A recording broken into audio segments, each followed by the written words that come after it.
Hello everybody, this is Fernando for the latest Urban Legends video. Once again, I'm doing another one here from the urbanlegendsonline.com website. This one having to do with an urban legend tied to a beloved comic book character.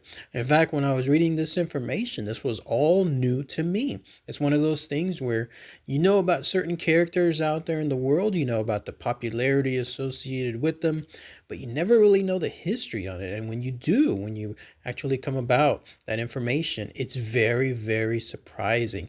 This is also an urban legend that is almost half true, half false. More on that here in a minute.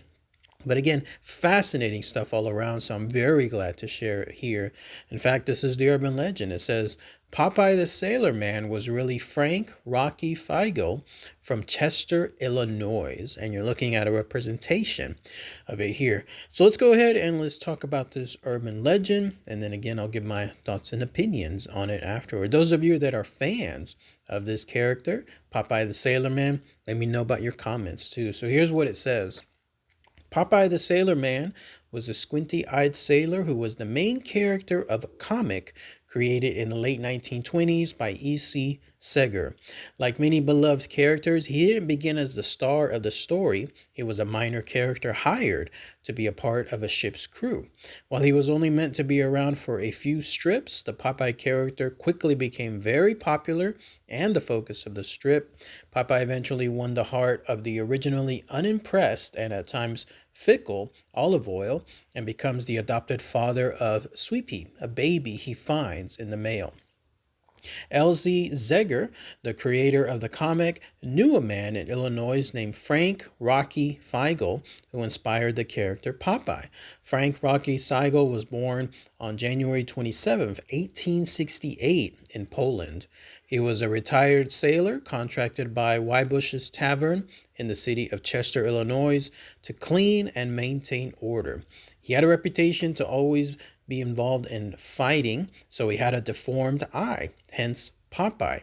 He had demonstrated his strength in so many fights that he became a local legend. He always smoked his pipe, so he spoke only with one side of his mouth. Like the character, Popeye was similar to Rocky in that he smoked a pipe and was toothless, but Segar took a few other liberties. Fiegel was less of a spinach eater and more of a drinker. And instead of a sailor, he was actually a bartender. And like Popeye, Fiegel was said to have been very kind to children, loved to be around them. There is no accounting of his imaginary adventures, which boasts about the exploits of his physical strength, ensuring he never lost a fight. Now, the author of Popeye, L.Z. Chrysler Sager, born in Chester, met Frank when he was a young man, he was able to listen to their stories and years later honored him with the character Popeye, the Sailor Man. Olive Oyl also existed. She was Dora Pascal, owner of a grocery store there in Chester. She is also described to dress just like Olive Oyl. Segar came in touch with Frank and had always helped him with money. Frank and Popeye also carried some inherent features like courage and chivalry and virility. Fiegel wasn't really aware of his role in the creation of Popeye until his final years in life. An engraving of Popeye's face is on his gravestone. A statue of Popeye was put up in his honor in Chester, Illinois. He had died on March 24th, 1947. Then that's it. That's all the information associated with this urban legend. So let's talk about that here. Interesting stuff, right? Again, you never know about the history about a character. Undoubtedly, though, it was amazing to read this, the similarities with other characters out there. The way people create them is basically from facets of life. So whenever somebody is living their own life somewhere and they see these amazing characters surrounding them, inevitably when they create their own imaginary characters, whether it be a comic book or let's say in a film, a cartoon, whatever, when that happens, they intend to place life into art. And so it's such is the case with Popeye. I never got that name too, Popeye. That's essentially what it is. It's based on this man and the eye that he had that was almost popping out. Again, Popeye. Interesting stuff, right? And so the creator of the comic, L.Z. Segar, apparently based him on a guy by the name of Frank Rocky Fiegel. And you see some of the similarities between him and Popeye, apparently with him also being a compassionate guy, somebody that loved to hang around children, help them out, somebody who was also let's say, ready to get into fights as well. Although it didn't really say that he had a lot of strengths like Popeye would, but at least he was there ready to get into fights. Also, somebody who had a lot of courage, a lot of chivalry as well, and was all around somebody that I guess was a good enough guy somewhere around that area there in Chester, Illinois. He became a local legend of sorts. Where the differences come into play is the fact that the real Popeye, Frank Rocky Fiegel, was not someone who ate a lot of spinach, but instead was a drinker. So there he was, apparently going towards various saloons, drinking lots of things here and there. Another difference is the fact wasn't really a sailor, but was instead somebody that was just a working man there within the city. He was somebody that took odd jobs here and there, worked at some bars, and then other type of miscellaneous jobs here and there, and so on. In fact, let's talk about that more, about the differences coming from Snopes.com. There, they rated this urban legend, again, as a mixture. They said it's true in some parts and it's false in other parts. They say that, yes, Frankie Rocky Fiegel really was one of the inspirations behind the character of Popeye from the creator himself, L.Z. Seger. What they say was false, though, is this image that you're looking at now, which is commonly attributed to Popeye, like as if this was the real life Popeye. In fact, it's not. This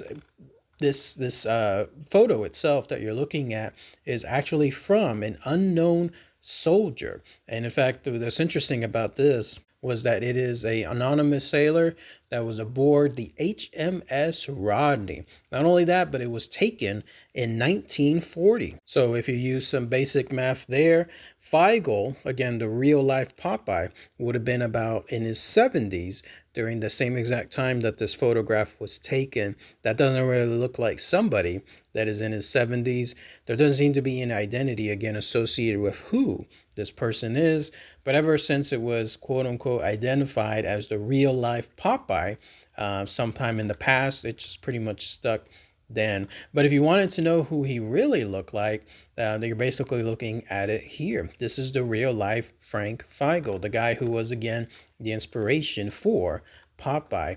In fact, Snopes was stating that he was famous around that area for, again, visiting a lot of bars, a lot of saloons, getting drunk, but mostly spending his time outside of bars, resting on a chair, pretty much out there in the sun, with a pipe on the side of his mouth, and then just sleeping outside, again in the sun, right outside of a bar itself. Interesting stuff. Who knows how much inspiration he created afterwards for it, but I don't recall Popeye doing that in any of those cartoons, but that's essentially what he would do outside of steady work. Whenever he had some steady work here and there, but otherwise that's what he would do most of the time, just basically visits town saloons. But he still became an inspiration for the creator himself. Also, Swift's creator apparently used some of the other people surrounding that area as more inspiration for his creations too.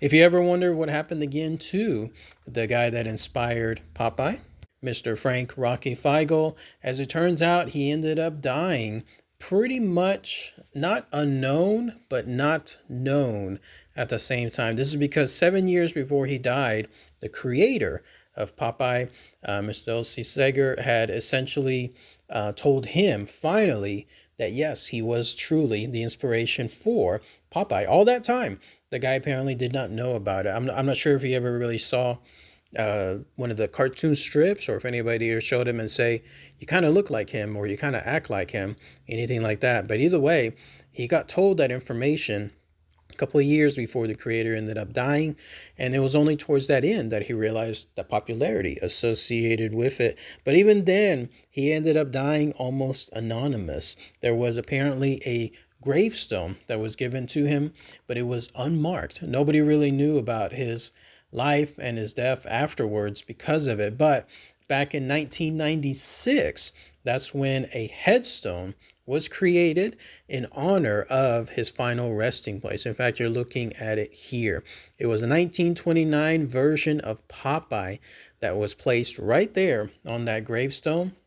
And once that happened, that became now the official gravestone associated with him, finally showcasing that he is truly Popeye for the rest of the world to see. You can go visit that gravestone apparently to this day, and you'll be able to stand right there in the presence of the real life Popeye, the real life counterpart associated with Popeye. Interesting stuff, right? You never know about the history tied to characters, but now you do. It makes me wonder about other comic characters out there. Garfield, like what was the inspiration for that? Or Calvin and Hobbes, what was the inspiration for that? Heathcliff is another one. What about the Far Life? And so on. So great stuff. But let me know what you guys and gals think about this neat information. All right, everyone. Thanks again as always. Take care.